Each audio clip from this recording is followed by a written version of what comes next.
comenzamos a comentar un texto del padre Thomas Keating, monje trapense, aún vivo en Estados Unidos, que él se ha dedicado a promover lo que se llama la oración centrante, ¿no? Que a grandes rasgos es, digamos, un método que nos conduce a la contemplación y que lo ha escrito en una trilogía, ¿no?, de textos, uno que se llama Mente Abierta, Corazón Abierto, uno que se llama Invitación a Amar y el último que es El Misterio de Cristo, en el cual él va proponiendo, digamos, esta vía para poder tener como un verdadero encuentro, ¿no?, profundo con el Señor.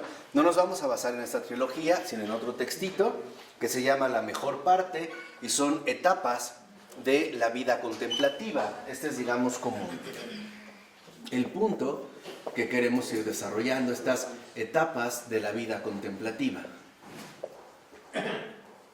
Y para hacerlo, lo que hace Keating es retomar básicamente a la familia de Betania, María, Marta y Lázaro, tal y como aparece, digamos, en este sentido expresado en los evangelios. Por ejemplo, el primer punto viene a partir de la meditación de este evangelio del evangelista San Lucas, del capítulo 10, de los versículos 38-42, donde dice el evangelio: yendo de camino, entró Jesús a una aldea.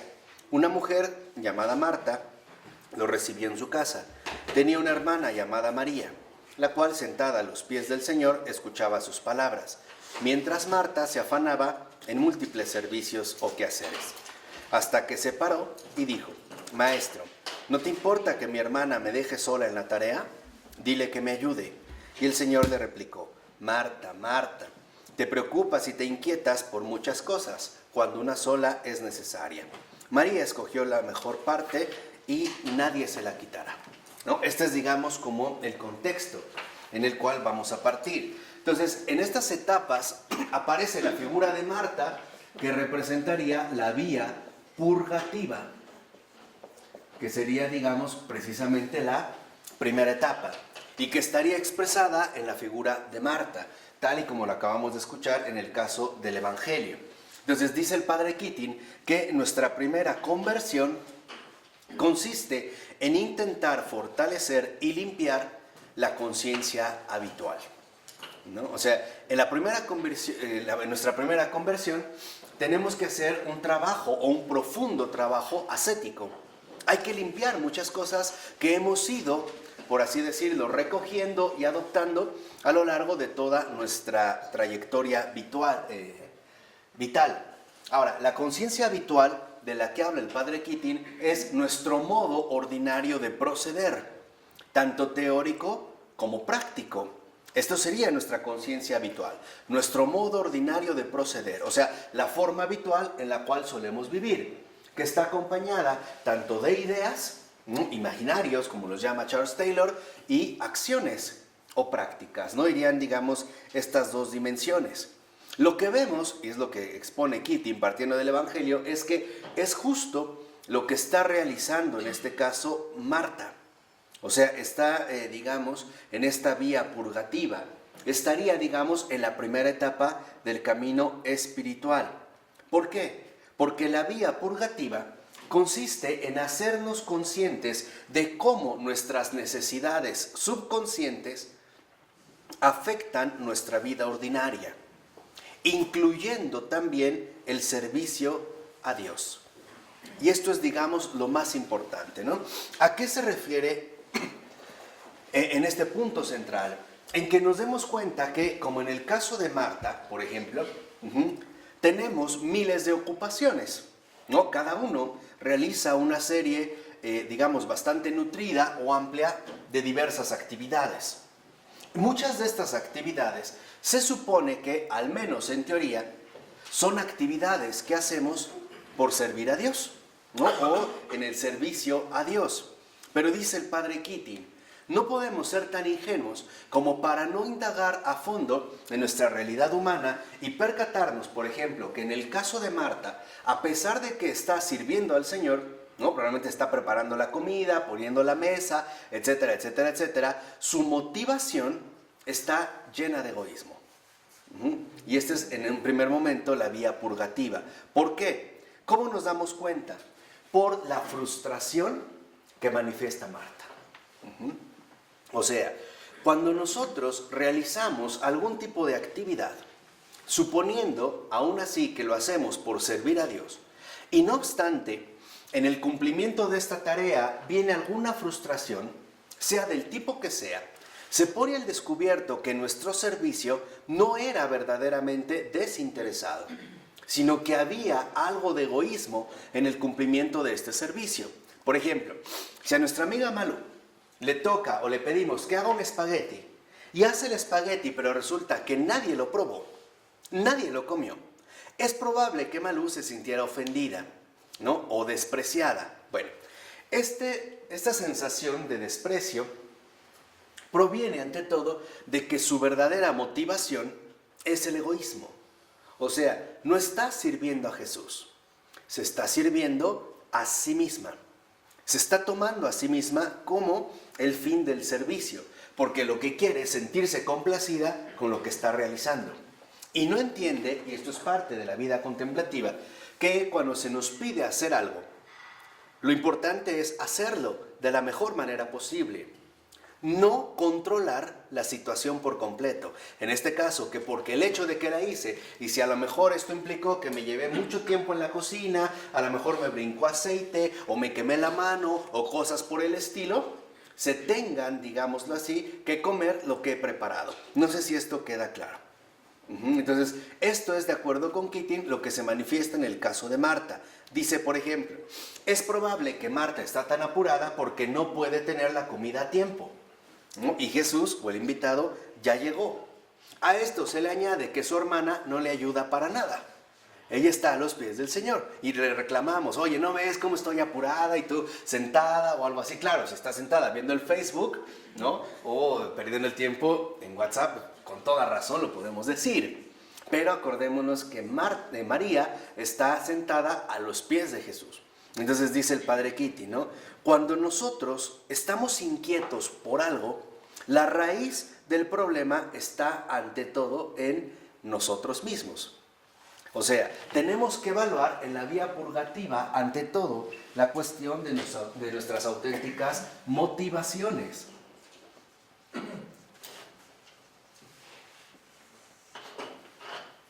Por ejemplo, ¿qué es lo que realmente me interesa?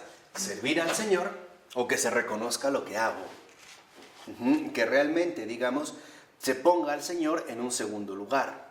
Al grado de que de cierta manera lo que Marta le está pidiendo a Jesús es que María abandone a Jesús para irse a ayudarle a ella. O sea que entonces ahora Marta aparezca en este caso en primer lugar. ¿De acuerdo? Entonces esta es la queja de Marta, que María no le ayude y que esté sentada a los pies de Jesús. Y es la manera en la cual proyectamos al otro nuestro problema. Por decirlo de otra forma, es la manera en la cual muchas veces, por la realidad personal que vivimos, tratamos de encontrar en el otro la culpa de nuestro propio malestar. Por decirlo así, proyectamos nuestro malestar hacia la otra persona. Entonces, ¿qué necesita o de qué se necesita purgar Marta? ¿No? Necesita desprenderse del apego al resultado de su trabajo. O sea, este es el primer paso que requiere Marta en esta primera etapa. Necesita desprenderse de su apego a el resultado de su trabajo. O sea, Marta todavía no lo hace por amor. Lo hace todavía esperando o dejándose guiar por el egoísmo. O sea, porque su trabajo se ha reconocido e incluso aunque a través de este reconocimiento el propio Jesús quede en un segundo lugar, ¿no? Y pasarse ella, digamos, al primer punto. Entonces dice, claro, está activa en el servicio a Dios, pero su actividad no es un servicio contemplativo. Entonces, aquí lo que podemos ver es que en realidad Marta está trabajando para sí misma. Dice, ella cree que está trabajando para Dios, pero sus motivaciones están entremezcladas. Entonces, aquí es donde entra un aspecto importante. Las motivaciones en general pueden ser de dos tipos. Unas motivaciones superficiales y unas motivaciones profundas. Las motivaciones superficiales tienen que ver con aquellas circunstancias concretas de vida que podemos atravesar en algunos momentos. Por ejemplo, es probable que yo me enojé porque le pedí a Claudio que le diera de comer a mi perrito y Claudio no le dio. Entonces, una cosa es que yo me enoje porque Claudio no le dio de comer y otra cosa es que me enoje porque de hecho soy un enojón. Se trata de dos cuestiones, en este caso, completamente diferentes. Y nos recuerda Keating que, por ejemplo, incluso los apóstoles Pedro, Santiago o Juan se encontraban en la misma situación. ¿Por qué? Porque eran o son seres humanos como cualquiera de nosotros que poseen también toda clase de problemas. Lo importante no son los problemas, es cómo abordamos las problemáticas de nuestra vida. Esto es lo fundamental. Los apóstoles de Jesús no estaban exentos de esta problemática, o sea, no estaban exentos de su humanidad. Entonces se tienen que ir purgando precisamente de las motivaciones profundas que los hacen actuar de cierto modo. Lo podemos ver también, por ejemplo, en el caso del apóstol Juan. A Juan ya lo reconocemos como el apóstol del amor. Pero acordemos que Juan es el que en una ocasión le dice a Jesús que no los reciben, ¿no? en un lugar, ¿quieres que mandemos a traer fuego del cielo para quemar a todos estos? Y Jesús lo reprende. ¿Qué es lo que, por ejemplo, nos expresa este aspecto? Que lo que Jesús nos quiere descubrir es que para que verdaderamente estemos a su servicio, necesitamos purgar todos aquellos motivos que no son compatibles con Dios. Por ejemplo, la vanidad, el orgullo, la necesidad de reconocimiento o algunos otros aspectos que suelen estar presentes y que se suelen manifestar de cierta forma, ¿no? Entonces dice Keating que en efecto el primer desafío que Jesús nos plantea en la vida espiritual es la necesidad de crecer. Por eso es tan importante esta vía purgativa, o sea, que podamos superar nuestras propias limitaciones humanas, que sería, digamos, de cierta manera como comprensible. Y no obstante, lo que en realidad busca Jesús es que superemos todos aquellos símbolos que hemos ido adoptando a lo largo de nuestra vida como símbolos de seguridad, poder, supervivencia, afecto, estima, control, etcétera, etcétera, etcétera. Porque cuando estos, por ejemplo, símbolos no se ven satisfechos, lo que sigue inmediatamente es la frustración o el reclamo. Por ejemplo, un bebé busca mucho, de cierta manera, la satisfacción inmediata de sus necesidades. ¿Estamos de acuerdo? Por ejemplo, un bebé quiere comer, necesita comer y lo necesita hacer ya. De tal manera que si esto no se cumple de manera inmediata o lo más pronto posible, llora. Incluso puede hacer hasta un berrinche. Pero ¿qué pasa en la vida adulta cuando a lo mejor le hemos pedido al Señor que nos dé de comer? A lo mejor se trata de un matrimonio o un trabajo o un cambio de vida o qué sé yo. Y esto no sucede inmediatamente. También nos ponemos a llorar. Pero esto ya no es adecuado para un adulto. En un bebé puede ser comprensible, pero en un adulto esto ya no es aceptable. ¿De acuerdo? Entonces, son estos símbolos los que estamos llamados precisamente a ir superando. Entonces, lo que básicamente le dice Marta a Jesús es, mira, harías bien en decirle a esta hermana mía que me ayude si es que quieres comer algo. Lo vemos exacto, o sea, ya hay como una situación ahí extraña, ¿no? Y lo que Jesús le responde es un suave reproche. Le dice, Marta, te preocupas por muchas cosas, pero una sola cosa es necesaria. María ha elegido la mejor parte y no se la quitarán. Entonces, ¿con qué le responde Jesús? Con una palabra de sabiduría. La sabiduría, en este caso, es la afirmación de un hecho, ¿no? El hecho crucial de que Marta necesita crecer. ¿Cómo nos damos cuenta de que necesita crecer? Porque aún hay reproches. Aún, de cierta manera, podemos decir, hay reclamos. Necesita crecer. Entonces, es este crecimiento hacia el cual Jesús la quiere dirigir. Entonces, no es que haya algo de malo en lo que hace Marta. Lo que Jesús no acepta es la motivación que ella tiene. No sé si me explico. Entonces, debemos de distinguir claramente entre los actos y las motivaciones auténticas de estos actos. Muchas veces puede darse un acto bueno, pero con una motivación torcida. Ejemplo, muchas veces puede ser que yo busque ayudar a otra persona, pero en realidad no es realmente por ayudarla, es por obtener en algún momento algo a cambio, ¿no? O por ir haciendo mi juego de palancas, ¿no? Para tener a quien recurrir en una especie de intercambio de favores.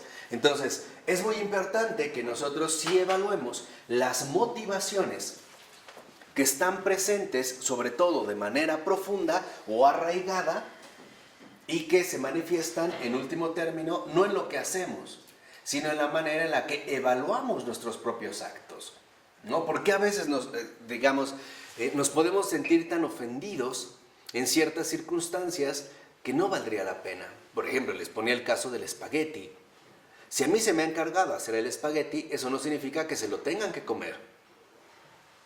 Esa sería una cosa totalmente diferente. Entonces, en este sentido, uno de los aspectos que vemos es que muchas veces no son nuestros actos los que fallan, son nuestras motivaciones. ¿Qué es realmente lo que buscamos? Hay mucha gente que dice acercarse a Dios porque en su motivación está el que le vaya bien. Pero si en algún momento pareciera que puede irle bien de otra forma, lo hará. Y por eso vemos que hay mucha gente que puede recurrir a la brujería, al tarot, a los chakras o simple y sencillamente a lo que encuentre. Entonces, lo que necesitamos purgar realmente son las motivaciones que sustentan cada uno de nuestros actos. Este sería precisamente el primer paso, ¿no? Por eso va a decir el padre Keating que en el cristianismo la motivación lo es todo. En otros términos, podemos, en lugar de decirle motivación, le podemos decir intención o rectitud de corazón. Entonces, en las motivaciones pueden ser superficiales, ¿no? O bien profundas. En el caso de Marta, el problema está en su motivación profunda, porque su frustración proviene de que quiere hacer la comida para que, en primer lugar, ella quede bien. Y además también, de cierta manera, se le reconozca lo que está haciendo. Al grado de que incluso este reconocimiento que ella busca tiene que darse a partir de que su hermana también se ponga a ayudarle. Y esto es muy común entre nosotros. Por ejemplo, si en algún momento tenemos hermanos o hermanas y llegamos a casa y mi mamá me dijo, lava los trastes, y yo le digo, ay, ¿por qué yo? ¿Por qué no le dices a ella que está acá y acá? Quiere decir que en realidad es porque somos egoístas. No podemos aceptar otro tipo de cosas que no corresponda con nuestras propias motivaciones. En realidad soy tan egoísta que lo que quisiera es estar en el lugar de la otra persona. O sea, quisiera estar de huevón. Y que el otro lo pongan a lavar los trastes. Entonces, esto es lo que, digamos, en este sentido no checa. Ahora, ¿qué pasa con María? En este pasaje del Evangelio, María representa la vía iluminativa.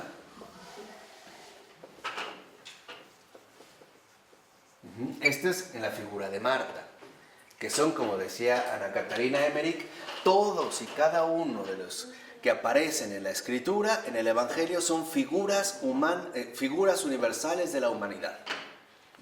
No son casuales, son figuras universales de la humanidad. Todos también tenemos algo de Marta. O podríamos, de cierta manera, identificarnos con algunos rasgos de Marta. Ahora, ¿qué pasa con María, con la vía iluminativa? Lo primero que vemos es que María presenta ante todo una ausencia de actividad.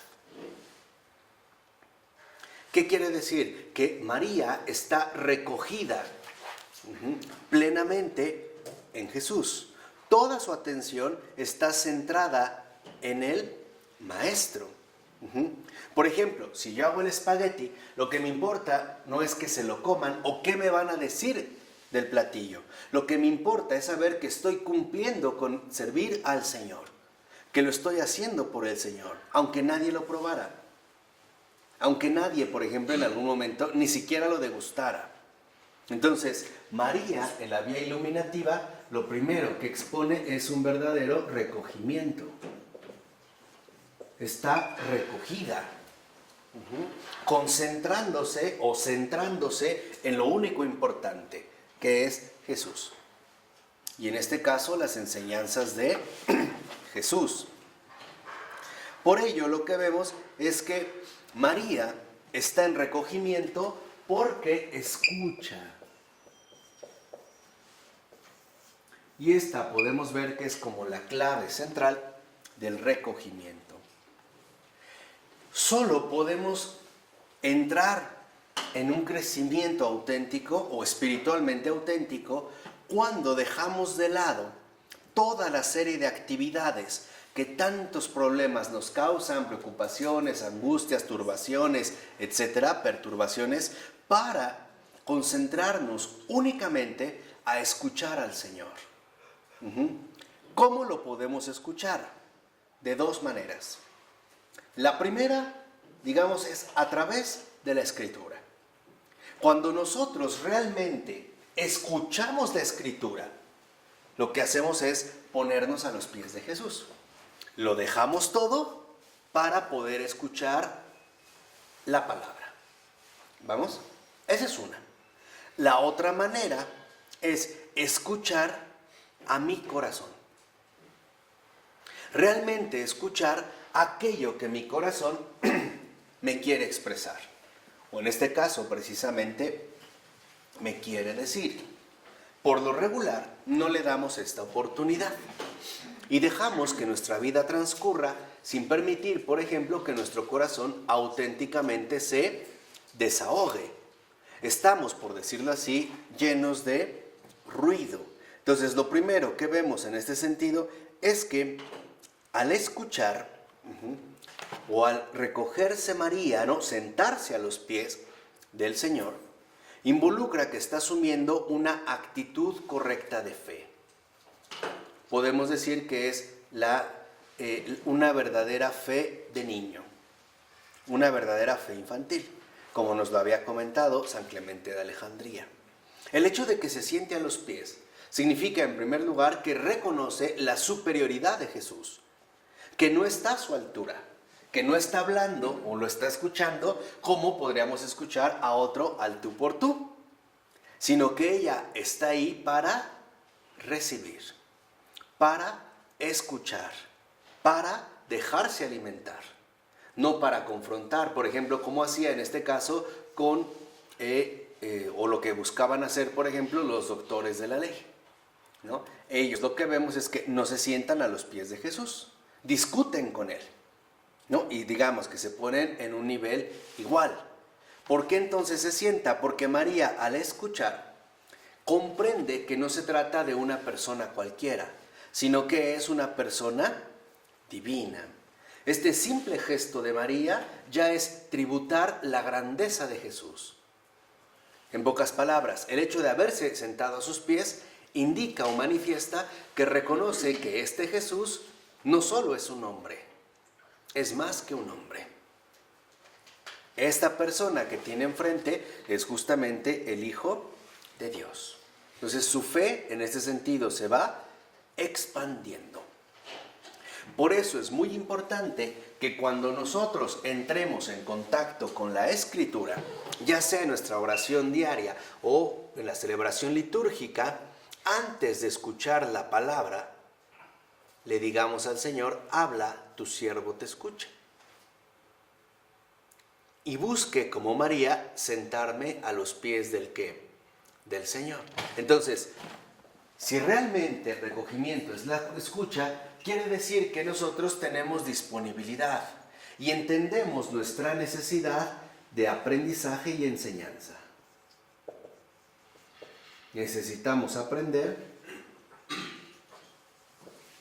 y también que nos enseñen, que es también lo que Clemente de Alejandría nos había dicho la última vez.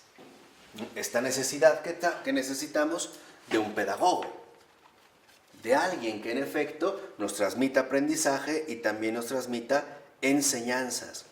Entonces, lo fundamental no está tanto, si lo ven, en las palabras que dice Jesús, sino en quién lo está diciendo. Y esta es una enorme diferencia al momento de relacionarnos con el Señor. Lo importante, en pocas palabras, no es lo que dice, sino quién lo dice. O sea, el reconocer que el recogimiento no me pone ante un discurso, sino que de lo que más voy a aprender y las enseñanzas que voy a recibir provienen ante todo de una presencia. Una presencia que podemos decir es una presencia viva y divina. Hay otros que solo escuchan a Jesús lo que dice, pero no les importa quién sea. Y esto también los vemos frecuentemente en el Evangelio, ¿no?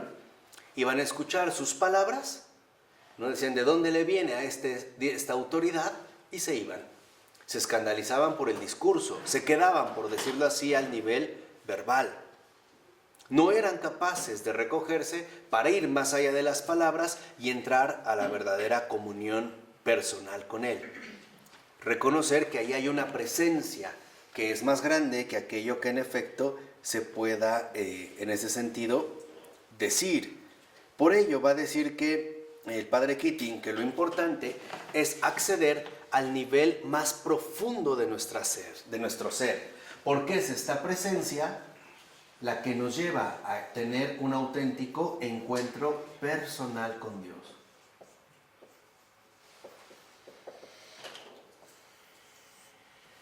Y esto es lo que está teniendo María. Esta es la mejor parte, la que, como hemos escuchado en el Evangelio, el propio Jesús le dijo a Marta que nadie se la podría quitar. Es ponerse, por eso hablamos de ponerse en presencia del Señor. Saber de quién se trata. O por ponerlo en términos de un filósofo católico también vivo, Robert Spemann. Entender claramente la diferencia entre algo y alguien. Se trata de dos realidades completamente distintas.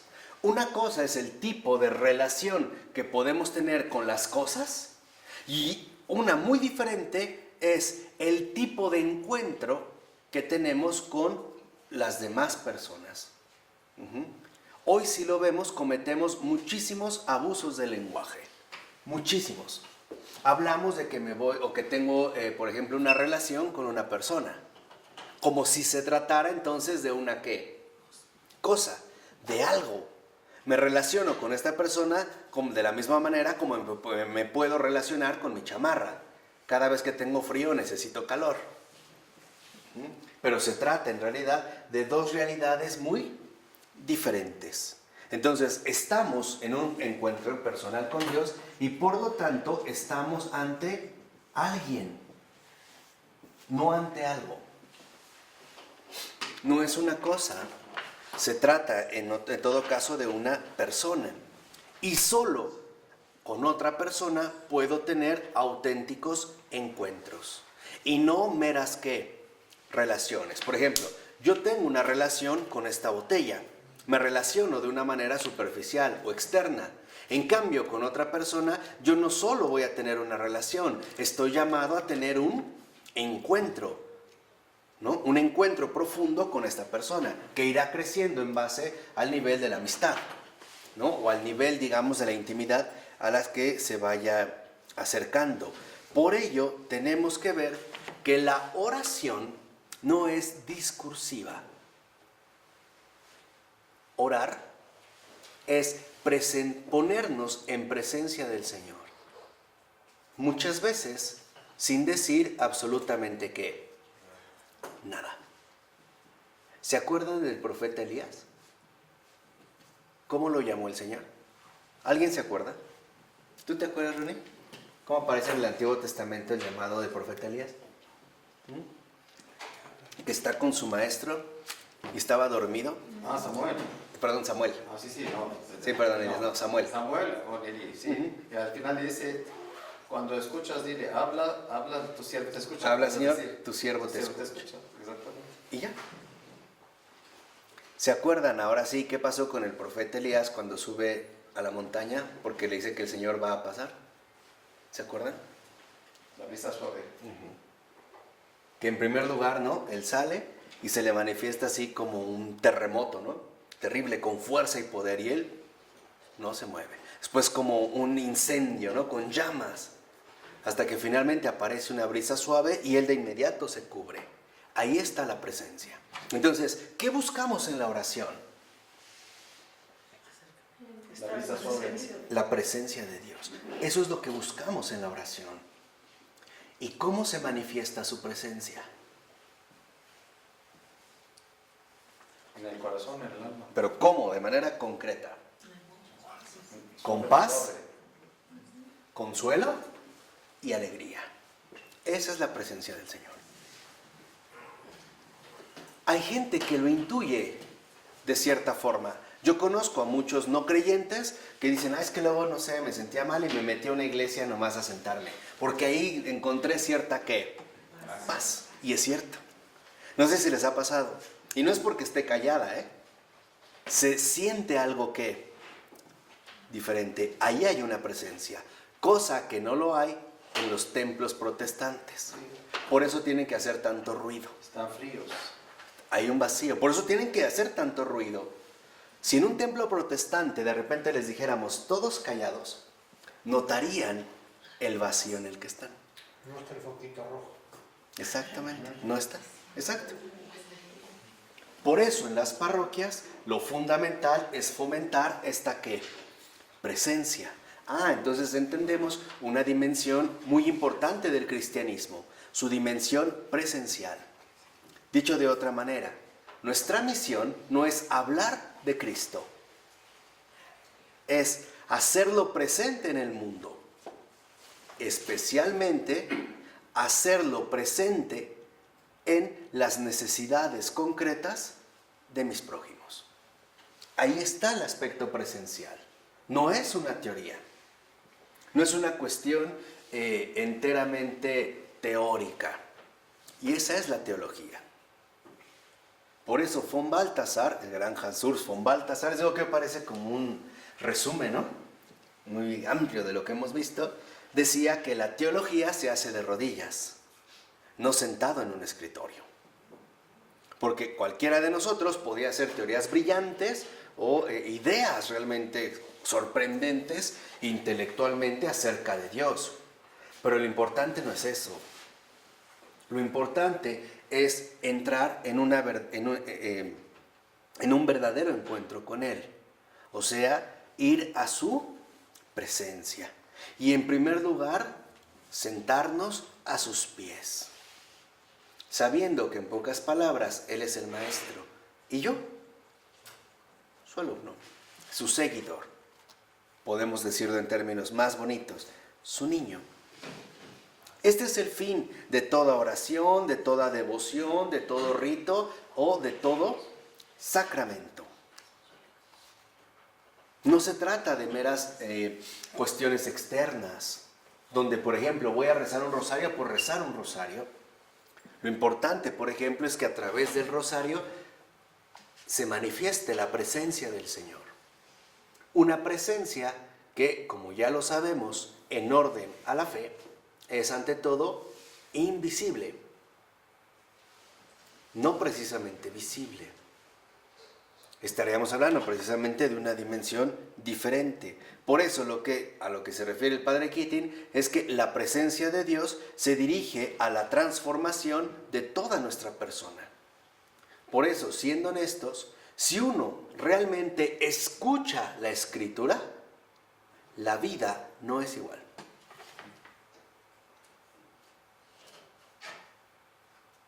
Si uno realmente escucha la Escritura, la vida no es igual. Les voy a poner nada más 2 ejemplos.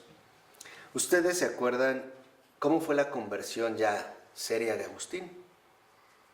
Él estaba como en un jardín, ¿no? Descansando, y escuchó una voz que le dijo, tole, lege, leye, tole, leye, toma y lee.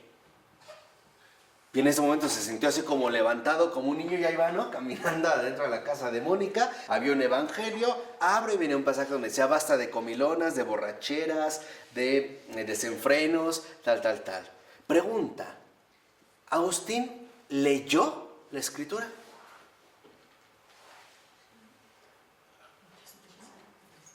No creo, porque le cae el Espíritu Santo luego, ¿no? Luego, No la leyó, la escuchó. Fíjense, los ojos no permiten que las cosas entren. ¿Qué pasa con el oído? A través del oído el Señor nos penetra. Porque es la escucha lo más importante para el alma. No es lo que vemos, es más bien lo que ¿qué? Lo que escuchamos. Otro es San Juan de Dios. ¿Ustedes saben cómo se convirtió? ¿Qué otro santazo extraordinario? Con un gran maestro de santos, San Juan de Ávila, que en sus sermones, a través de, lograba que la gente escuchara la Escritura. Y en uno de esos le tocó a San Juan de Dios.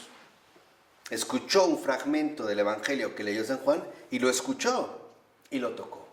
Con eso, no necesitó, ¿qué? Más. Entonces, escuchar es literalmente recibir la palabra de Dios. No leer. Lo que pasa es que como modernos, nosotros suponemos que leer es un ejercicio visual, ¿cierto o no? Entonces vamos a leer y sentimos que es recorrer visualmente los renglones del librito.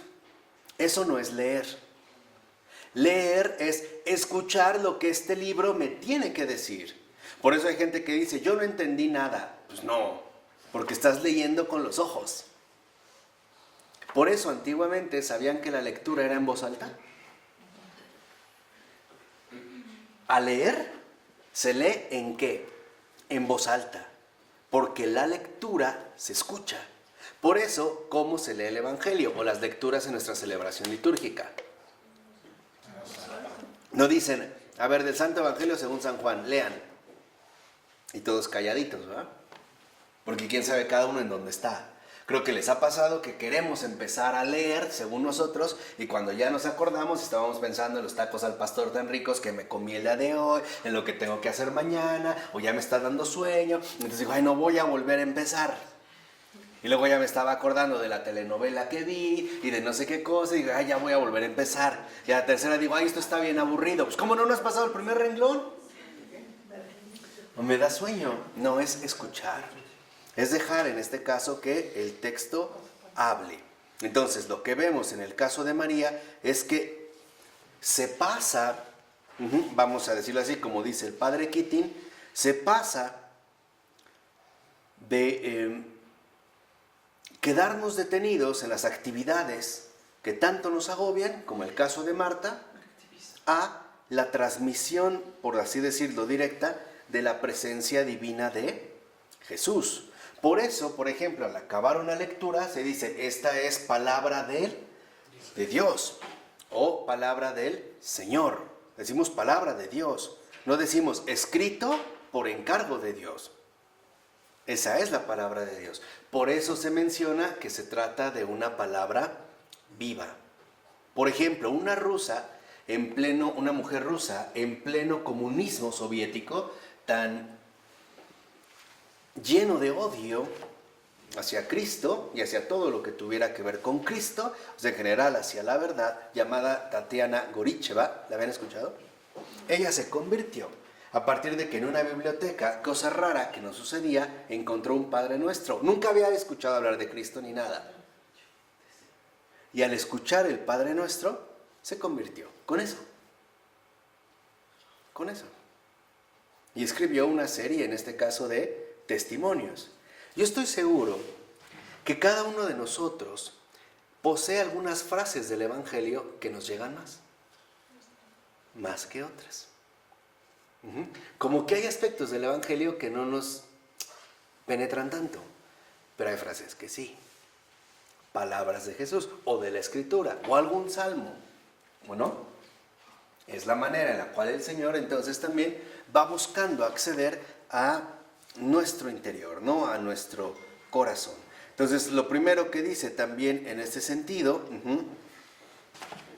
el Padre Keating, es que en la vía iluminativa lo que se busca es que este alguien me llene con su presencia.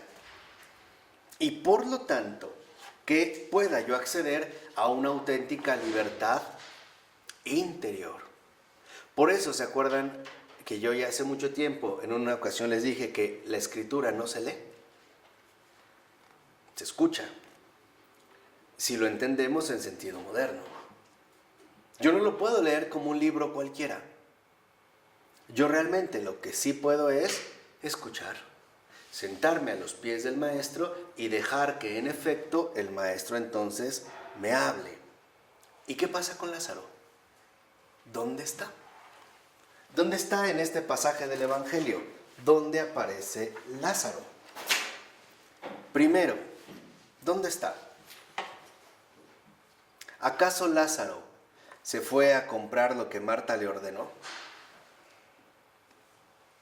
¿O estaba arriba durmiendo? Ni siquiera se le nombra, aunque forma parte de la familia. Dice, aquí lo que vemos es que en este sentido,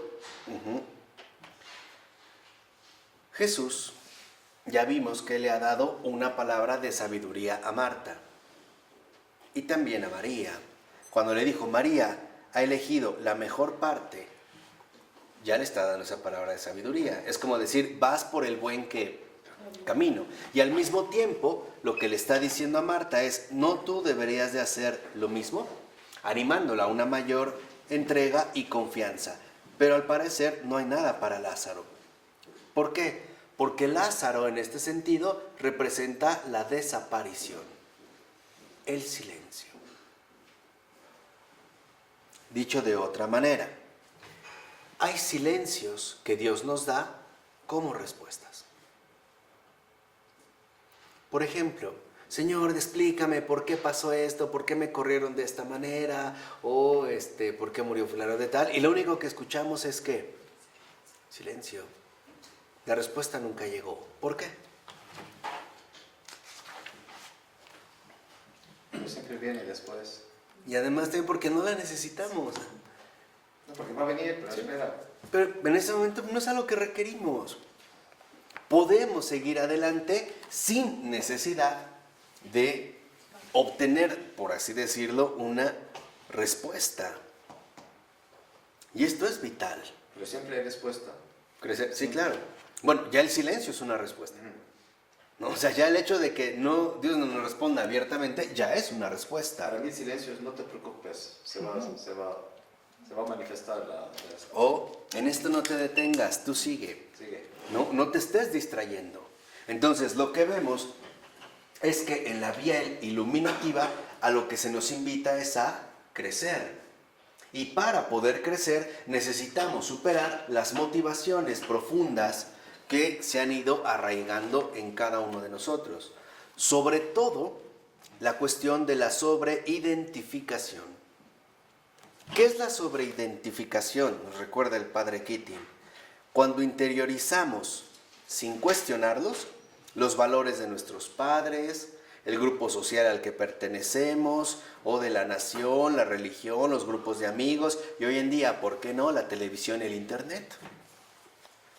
Lo interiorizamos, sin cuestionarlo. O sea, lo damos como por un hecho, ¿no? Incluso dice, puede ocurrir que nunca llegamos a evaluarlos, a menos de que ocurra una tragedia, una enfermedad o algún acontecimiento desequilibrante. Entonces, necesitamos nosotros también superar esta tendencia a la sobreidentificación, no quedarnos precisamente ahí. Es lo mismo que el Señor nos sigue preguntando hoy. ¿Cuáles son tus motivaciones auténticas? ¿Por qué te agobias? ¿Por qué temes? ¿Por qué tiemblas? ¿Qué es lo que sucede? ¿Por qué te enojas? ¿Por qué te molestas? ¿Se acuerdan de un pasaje muy bello donde el Señor te dice en su escritura de, ¿o acaso me vas a tener coraje porque soy bueno? ¿Dónde está eso? ¿Cuáles son? Cuando paga de más, ¿no? Ujú. Cuando habla de la parábola el salario que le va a dar a los trabajadores, Ah, ¿no? Que les paga lo mismo. Entonces, oye, pero este acaba de llegar. Y le dice, ¿qué? ¿Acaso me vas a odiar porque soy bueno? Lo que nos está diciendo es cuáles son tus motivaciones. ¿Qué es lo que realmente quieres evaluar? ¿Qué es lo que realmente te molesta? ¿No te parece justo? ¿Qué no te parece justo? ¿Cuáles son tus reproches? El Señor nos escucha, pero lo que quiere es que nos demos cuenta que estos reproches, en último término, como mencionamos, provienen de motivaciones, y de motivaciones con las cuales en gran medida nos hemos sobreidentificado. Por ejemplo, ¿qué entendemos por justicia? Ya para terminar en esta ocasión, para retomar a Lázaro la siguiente, antes de que se me duerman bien. Lo que cada quien debe recordar. No, o sea, ¿qué entendemos por lo justo? Que la caridad domine. ¿Ok? Que la caridad domine. A ver, si tengo un pastel y me encuentro a Sam, pensaríamos que lo justo es que le dé la mitad, ¿no? Mitad y mitad, todos iguales. No, él está más grandote. Para que se llene, ¿no? Bueno, pero eso puede ser que no sea justo. Por ejemplo, ¿qué sucede si yo no he comido en días y a Sam acaba de comer? Y yo le doy la mitad y nada más se comió una rebanadita y lo demás incluso hasta lo tiró, lo desperdició. ¿Fue justo? no. ¿Qué era lo justo en ese momento? Que se pueda comer. ¿Mm? Que te puedas comer. Si quiere, a lo mejor sabes que yo no. Y yo sí. ¿Sí me explico? O sea, nuestros modos de evaluación en gran medida son incorrectos. ¿Por qué? Por la sobreidentificación que hemos tenido con aspectos que ciertamente no hemos cuestionado. ¿Cuántos a lo mejor de nosotros nos dijeron no te juntes con esta gente, o no te acerques a tal, o si ves tal cosa, apártate? Y lo aceptamos por el simple hecho de que venían de nuestros padres. En último término, no tuvimos otra alternativa. Uno como hijo nunca va a esperar que un padre te va a fallar o que te va a decir algo incorrecto. Simple y sencillamente lo absorbes y así estuvo, ¿no? Lo que se busca con la civilidad, ¿no? Claro, no, sigues adelante. O sea, bueno, es lo que se nos ha pues ido implantando. Y eso es lo que el Señor también nos invita a evaluar, y lo vemos claro en el Evangelio. Quien ama más a su familia o a su padre o a su madre que a mí, no es digno de mí. Porque quiere decir que no está dispuesto a superar todas las estructuras de vida que se le fueron dando. Hay cuestiones que debemos de evaluar, ¿o no? Seamos sinceros. Ahora, ¿qué quiere decir? ¿Que con eso debemos de quitarnos o arrancarnos todo? Pues no. Ya como adultos podemos ver qué conservar y qué definitivamente no nos sirve. Por muy buenas que hayan sido las intenciones, o incluso en un aspecto cultural, ¿no? Como lo menciona también el padre Keating, o a través, por ejemplo, de las motivaciones que nos meten a través de internet hoy en día, o de las redes sociales, o de la televisión. ¿A qué nos están conduciendo, por ejemplo, todo este tipo de motivaciones? ¿Qué es lo justo? ¿Qué es la justicia? Que cada quien reciba lo que Dios quiere darle. Eso es lo justo. Lo que Dios quiere darle, no lo que yo decido, o lo que a mí me gusta, o lo que yo prefiero. Lo justo es que cada quien reciba lo que Dios quiere darle, en todos sentidos.